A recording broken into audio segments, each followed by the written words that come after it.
We've got, hopefully you had the chance to top up on your coffee and get some snacks. We have some really exciting talks coming up. Two of the sessions that are coming up now are going to be focusing around various aspects of attacks and technical knowledge. So first, we will have Max Corbridge, head of adversary simulation at JumpSec, and Tom Ellson, head of offensive security at OLT Stripe. They will be sharing some of the outcome of their research, and they will be looking at ways of bypassing phishing controls, or anti-phishing controls, shall I say, in collaboration tools like Microsoft Teams. But without spoiling a lot of that fun, I would now like to invite Max and Tom to the stage. Okay, hello everyone. Welcome to our talk, Productivity or Malicious Activity, Novel Advances in Initial Access. Today we are going to discuss who Tom and I are and where this whole relationship with productivity apps began, and then also explore, generally speaking, productivity apps versus more traditional email-based phishing approaches. We'll then talk about how we're able to deliver malware using Teams and other productivity applications, involving the vulnerability that we found, the submission to Microsoft, and the response. And then we will close up with a little sort of update of the state of play of other productivity apps, as well, as we've got more research to talk about there too.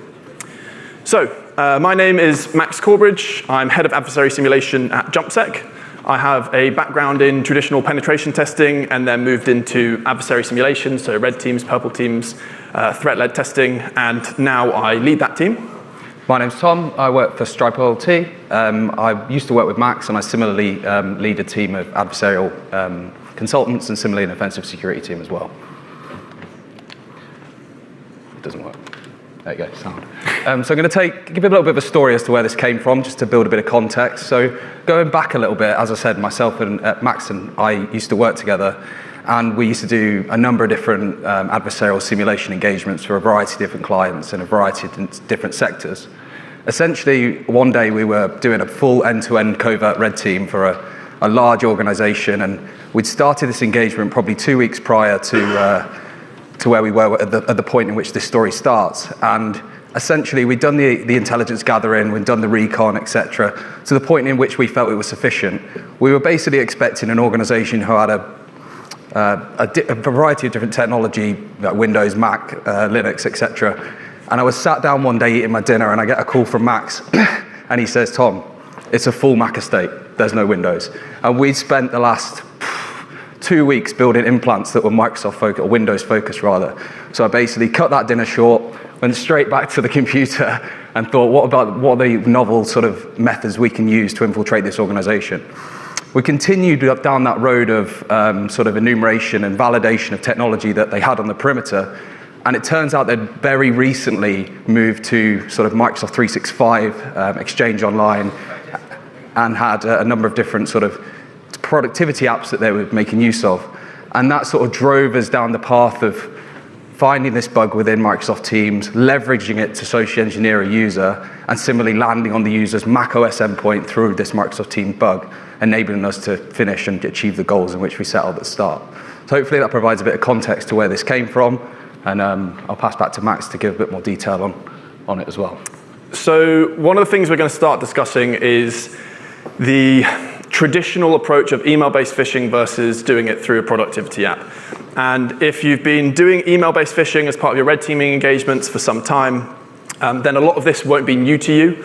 But there are many problems with using a traditional email-based approach. First and foremost, there is a significant amount of mail gateway security controls nowadays. Even if you just use something out the box, you're going to be inheriting a good amount of security controls, and we often see people enhancing that with third-party software on top of that, as well as the ability to install certain products which will prevent more emails from landing in your inbox, or give you the option to retrospectively pull all of the emails out of an inbox once you identify that it's a phishing campaign.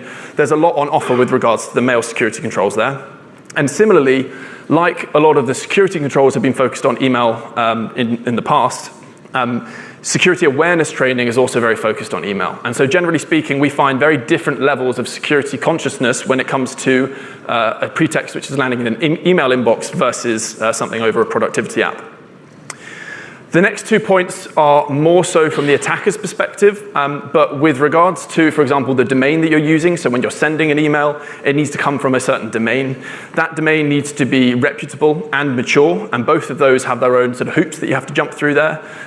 You could either try and register it as some form of, whether it's like e-commerce site or healthcare site, whatever it may be. Depending on the vendor you're trying to categorize it with, that can be quite troublesome, as well as the fact that it has to be a quote-unquote mature domain. So when you just buy a brand new domain for the first, let's say, 32 days, you're going to have a badge on your domain which says, do not trust me, I'm a high-risk domain because I'm brand new.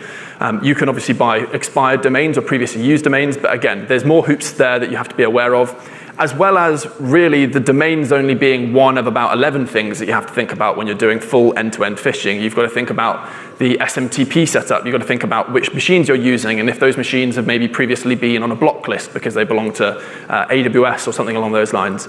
You've also got the actual email HTML, which can take up quite a bit of time, as well as tracking pixels and landing pages and captures to prevent your bots from getting hold of the payload. So there's a lot of stuff to think about here.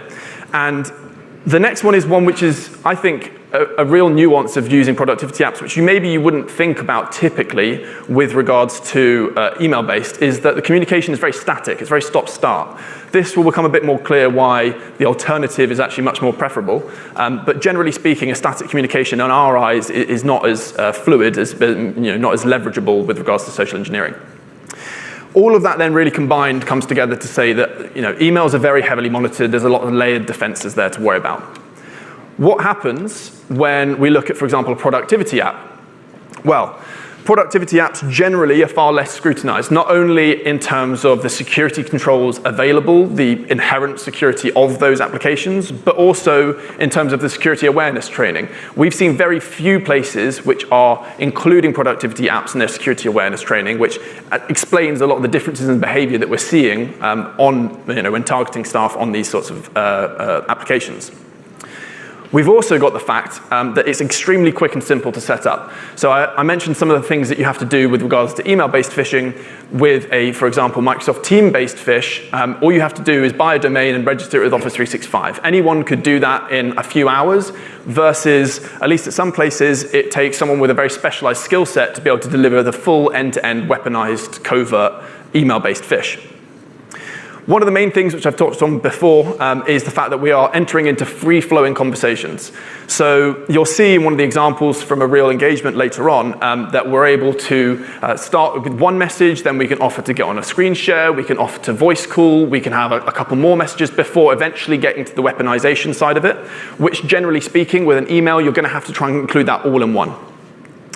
We've also got the fact that various different productivity apps are exploitable in their default configuration. So for example, with Microsoft Teams, you are able to, by default, reach out to anyone who is in another organization. That is enabled by default, and you have to turn that off. We'll also talk about other apps as well and how they're exploitable in default configurations. And in some cases, we found these to be vulnerable too, which is what we're going to talk about in a second. Yeah, so we're going to cover Microsoft Teams specifically. I've got this. It's working. Yeah. I've got this. Cover Microsoft Teams specifically in this section. Generally, as Max mentioned, we wanted to use this as a method of social engineering. So there's a number of deep prerequisites we had to go through to determine whether the target was both susceptible, had the external collaboration enabled, and similarly, user enumeration to ensure we were targeting the right users. So you can see on the screen we've got here, on the left-hand side, we've got some settings pertaining to external collaboration within a Microsoft 365 tenant. There are additional settings that Microsoft have implemented on top of this, which can be configured within the Teams admin center, which can limit the sort of exposure to external collaboration, whether you can collaborate with another business, whether another business can collaborate with you, and similarly, enablement to reduce your attack surface. As Max mentioned, obviously by default it's open to allow any tenant to communicate with another tenant, and similarly when you've got these much larger organizations, they don't really understand or know to a certain extent who their users are collaborating with, and hence it's very difficult to reduce that. On the right hand side here we've got a message from an external user in another tenant. which on the right-hand side denotes the external sort of banner there, which would tell you that user does not live inside of your tenant. Here we basically break it down, and we've got Burp running here when we're querying the Teams API. On the left-hand side, we've put in a user there that we attempting to enumerate whether the user is valid, and similarly whether the tenant in which that user resides allows external collaboration. So you can see on the right-hand side, we've got a load of different GUID objects here being returned pertaining to the tenant in which the user lives in, similarly the directory, display name, etc. So we can confirm this from this API request that this user accepts external collaboration from another tenant. Here we've got my email address. We don't allow external collaboration, so similarly, if I attempted to do that with the same API request with a user who doesn't allow that external collaboration, we'll get a forbidden message telling me as an attacker that that user or that organization is not susceptible to that external collaboration request from another party.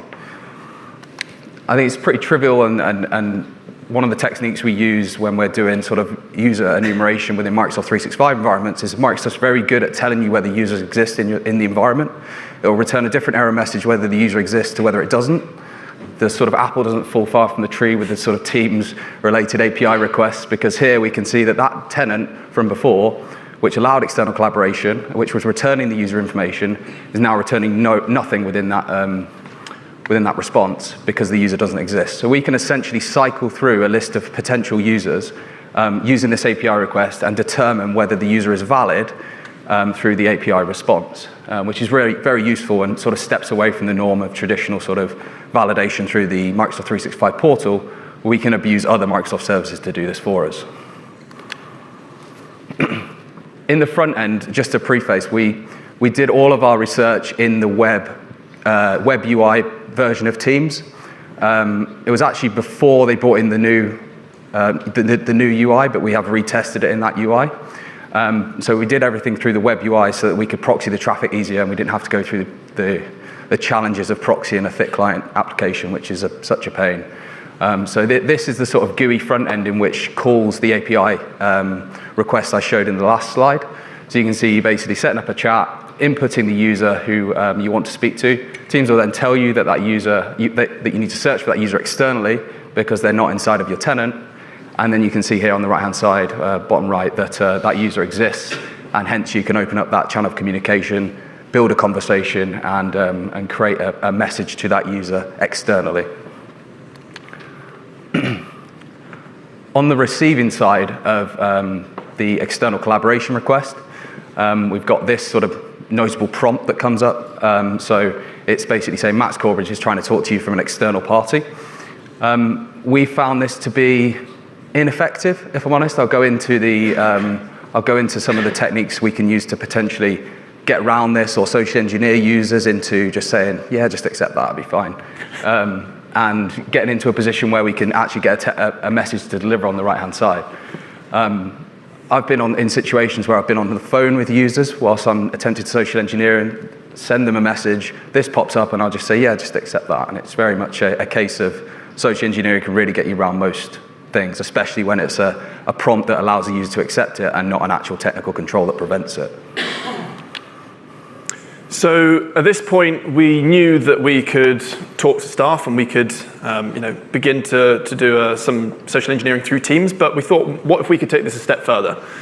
So one thing in particular we noticed was that when you're messaging staff who belong to the same organization as yourself, at the bottom you'll be able to see there that you have the file icon, and that means that you're able to send files internally as you all do with Teams. When you look at the external tenant, however, we noticed that had been removed from the UI. And ultimately, this made a lot of sense to us as external tenants not being able to send files into organizations. But we were quite interested in seeing if we could get around that.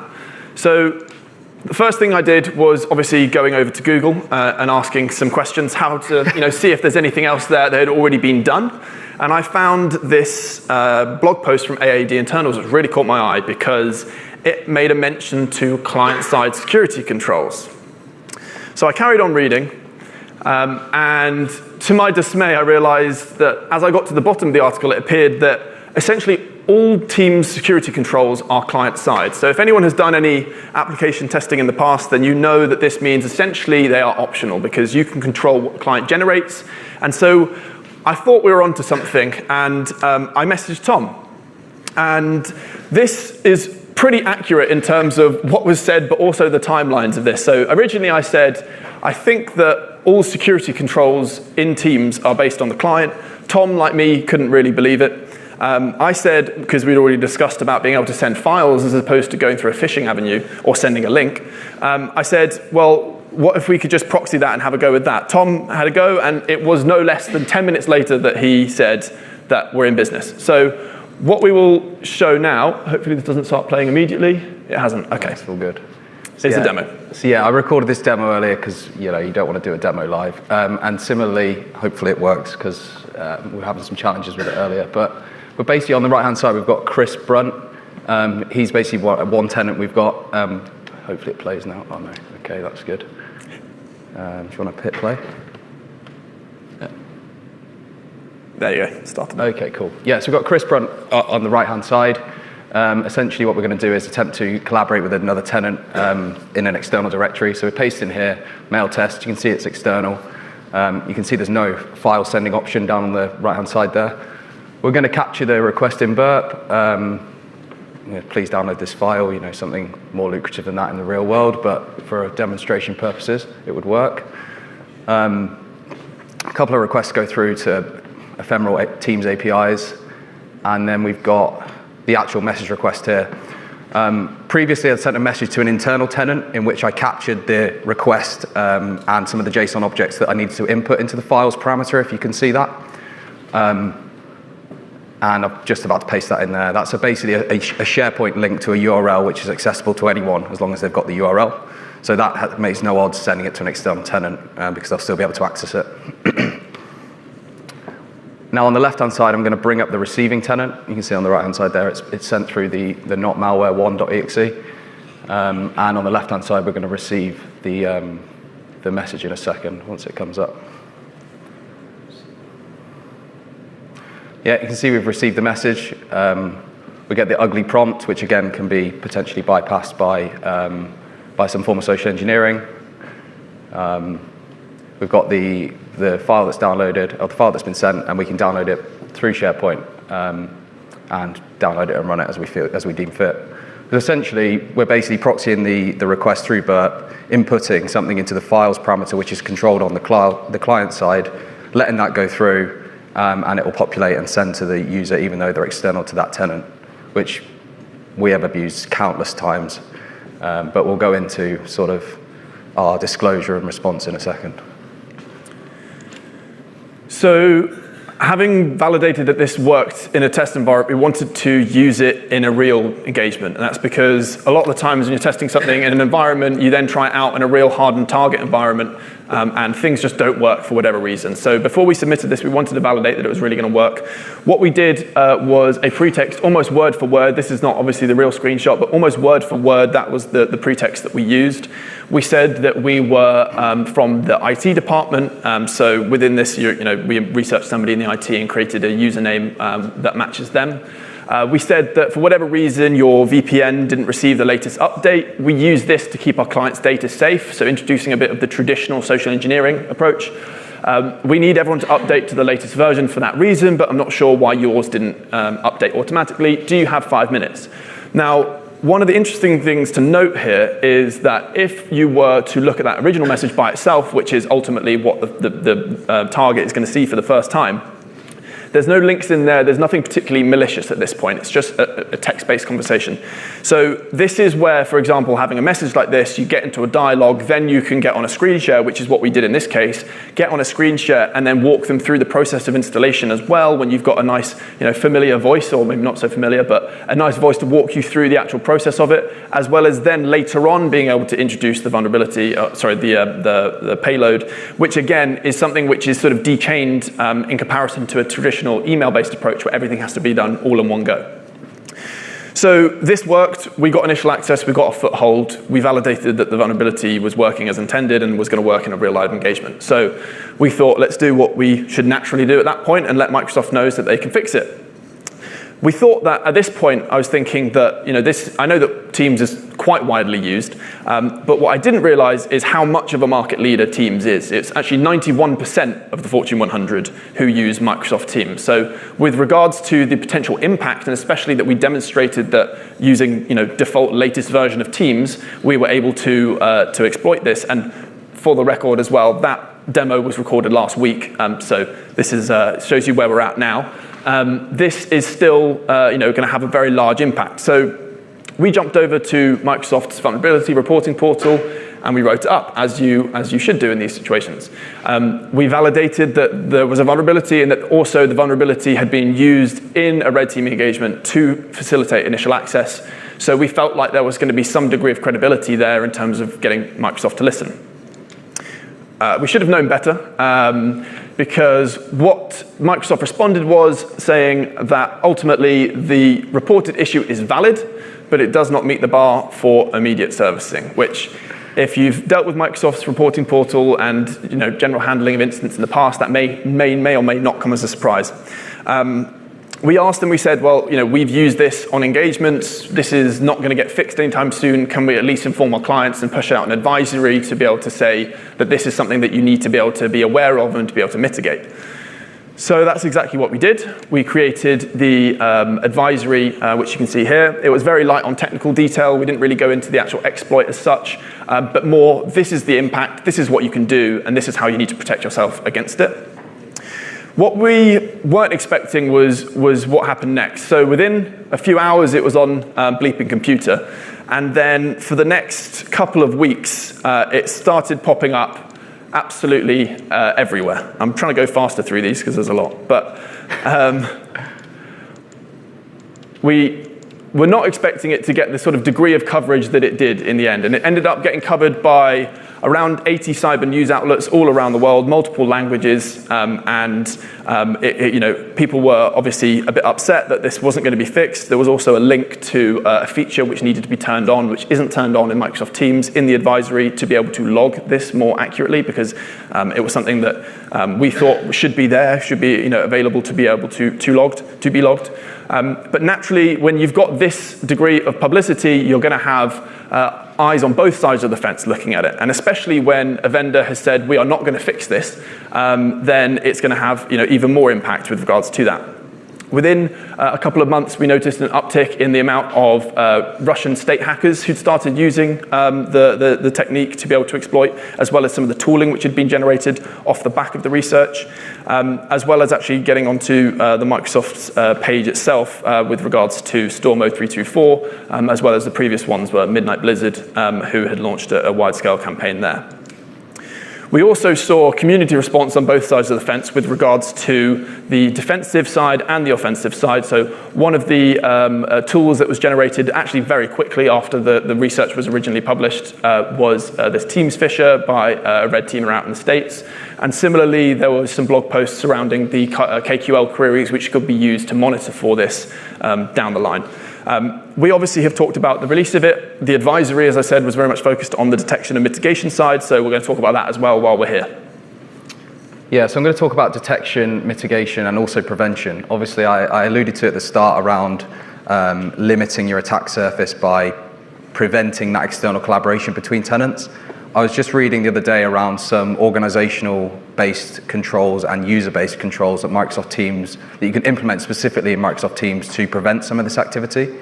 So you've got the organizational-based controls, which obviously apply globally to the organization. So you can essentially prevent external collaboration only within a certain whitelisted number of domains, or you can blanket disallow it all and apply it specifically to certain users who you feel will be externally collaborating with other tenants. That's obviously going to reduce the attack surface, and similarly, if an attacker would the attacker would basically have to specify that specific user and wouldn't be able to go to any user within the tenant. Obviously, Microsoft have left this on by default. I think there's been a lot of coverage in the news about this, and similarly, persuading organizations to put their own controls on top of, or tweak those controls.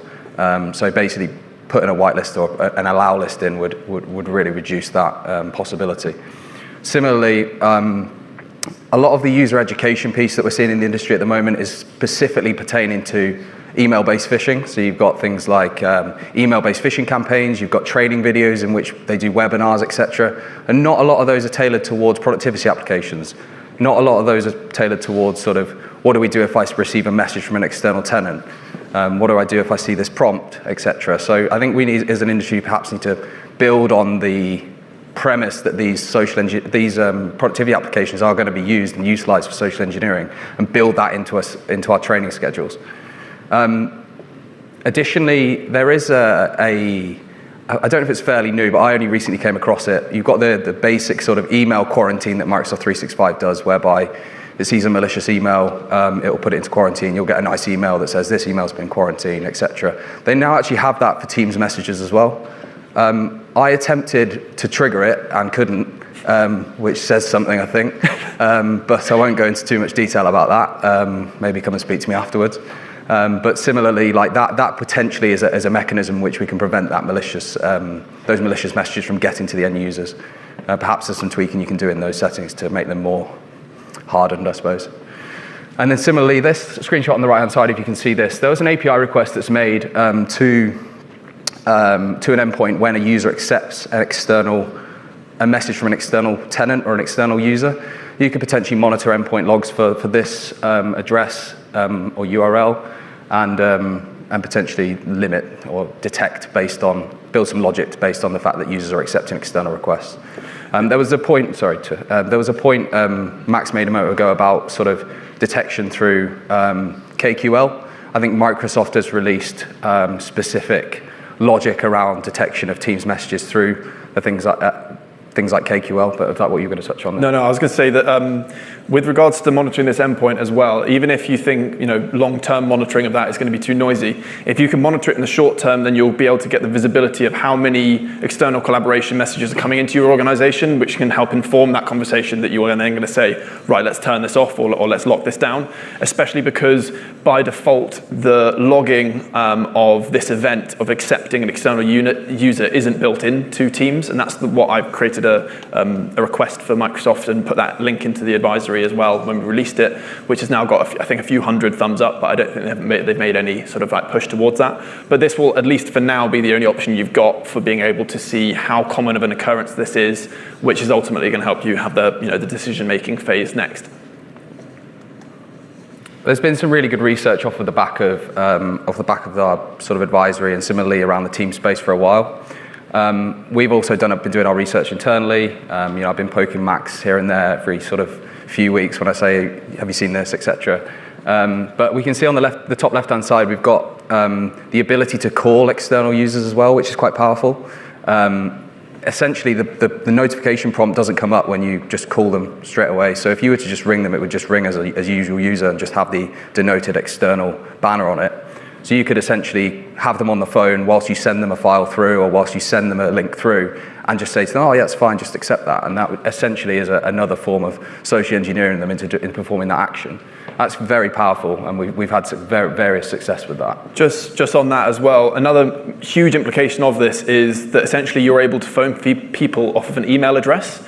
And from when I was doing a lot of social engineering in the past, phone numbers, especially work phone numbers, can be really challenging to get, especially across our entire organization, let's say. But being able to get somebody on the phone obviously has massive social engineering implications, and we're now able to do that based off an email address, which is trivial to enumerate and to then validate. So the impact of this one, I think, is actually quite large, especially because, as Tom said, it just bypasses the external user prompt, and you just go straight into their inbox and you appear there. So if you impersonated someone from IT or the CEO, or whatever it may be, then you can just immediately ring them and go from there. We almost couldn't believe what we were seeing when that actually happened. Like, I remember doing it and I'm being like, well, it's not prompted me yet. And it's like, oh, well, we're on the phone. So when we were testing it, we thought, like, this can't be right. And lo and behold, we used it on that client, and similarly, we got through. So it's very interesting.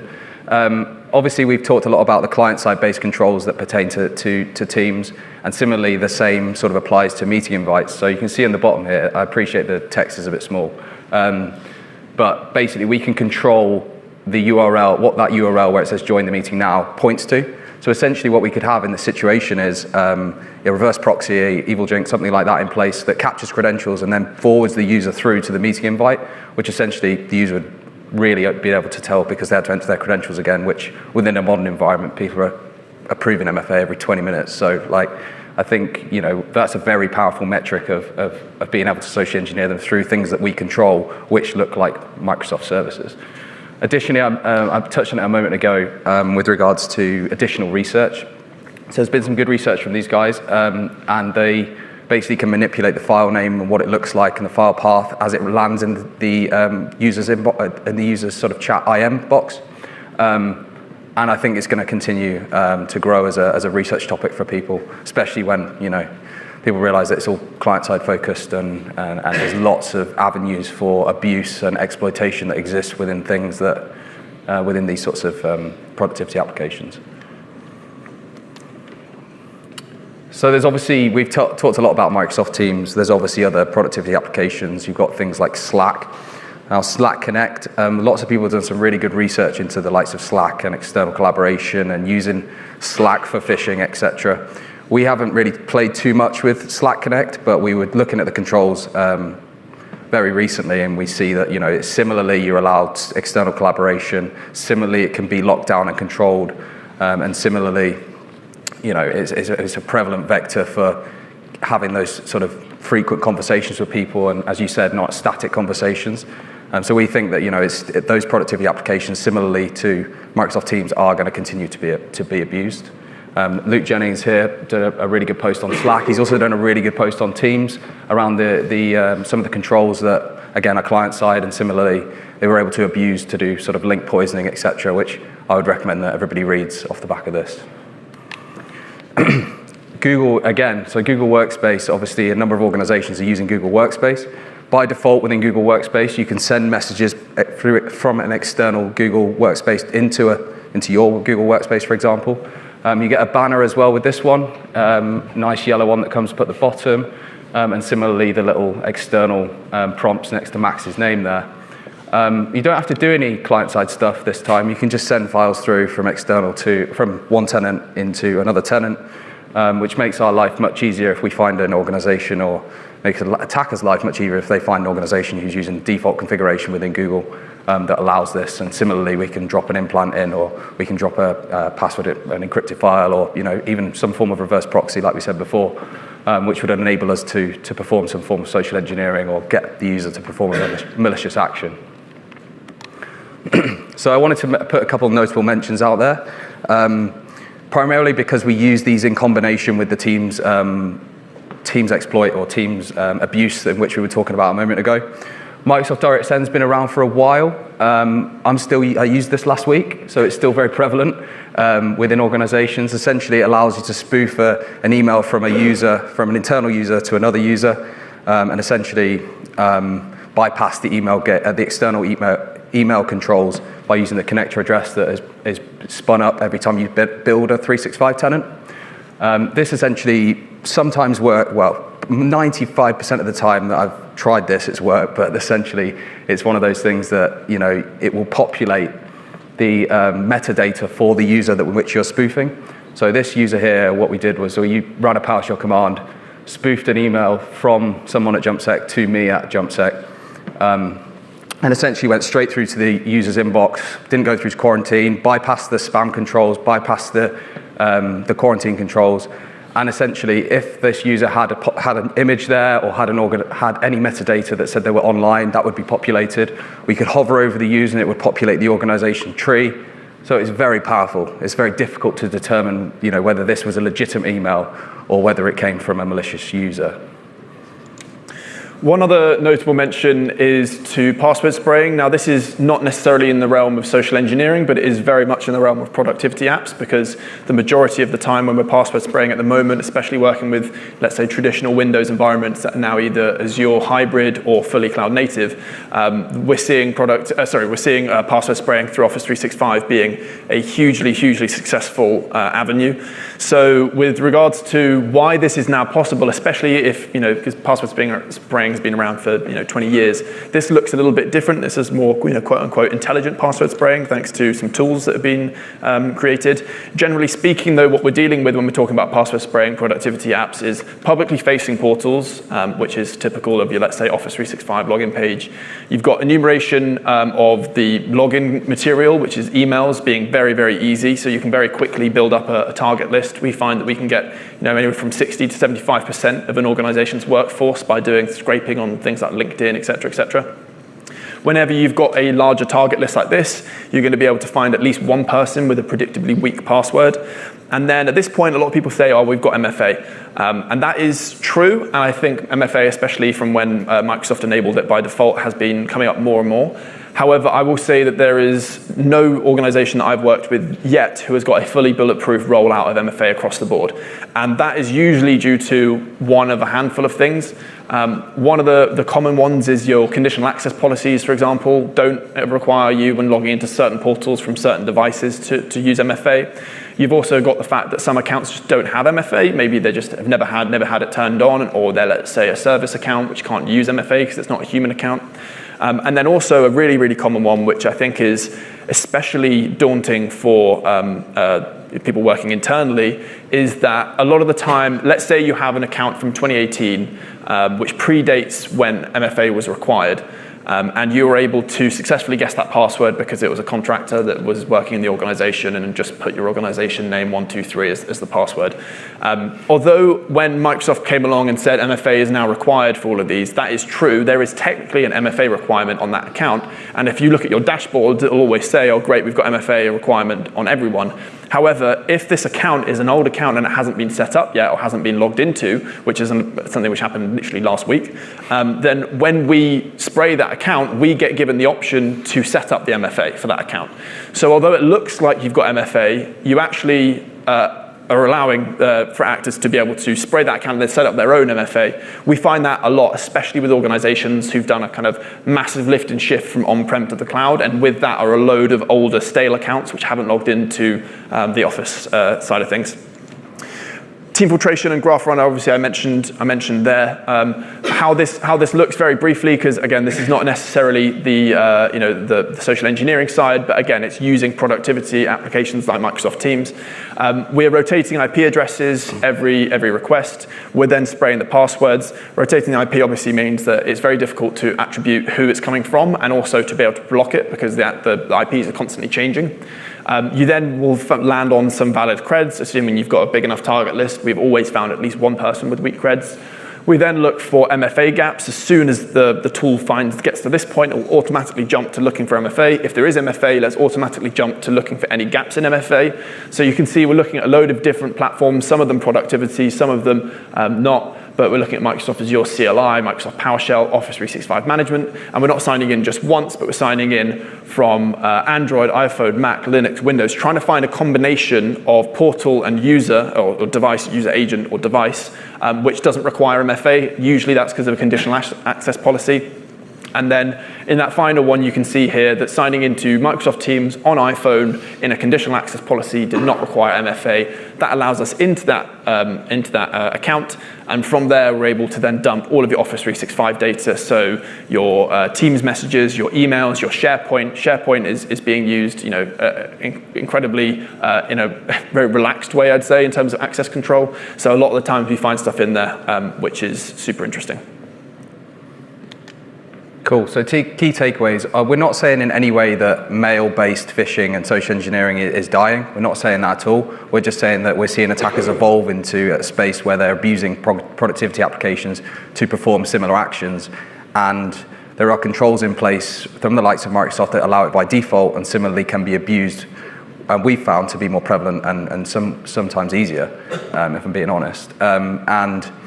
That we need to incorporate that as an industry into our user awareness training. We need to incorporate that into our sort of hardening controls, etc. And really, we're just seeing the start of what I think is going to be this sort of platform, and these productivity applications really be abused for this sort of activity. So I think takeaway would be ensure that you've got those that is as least permissive or most restrictive as possible when allowing external collaboration between tenants. And similarly, ensure that you have a grip on on providing users awareness around the risks of these sort of applications. Thank you very much. As I said, my name is Max. I'm most active on LinkedIn, always talking about cloud stuff. Tom's most active on Twitter, so if you want to reach out and connect with either of us or ask any questions, we do have, I think we have a few minutes for questions. Got -1 minute. Okay, no, we don't. Any quick questions, though, before we wrap it up? No? Nice and easy. Wow. Cool. Nice, Okay. thank you. Thank you.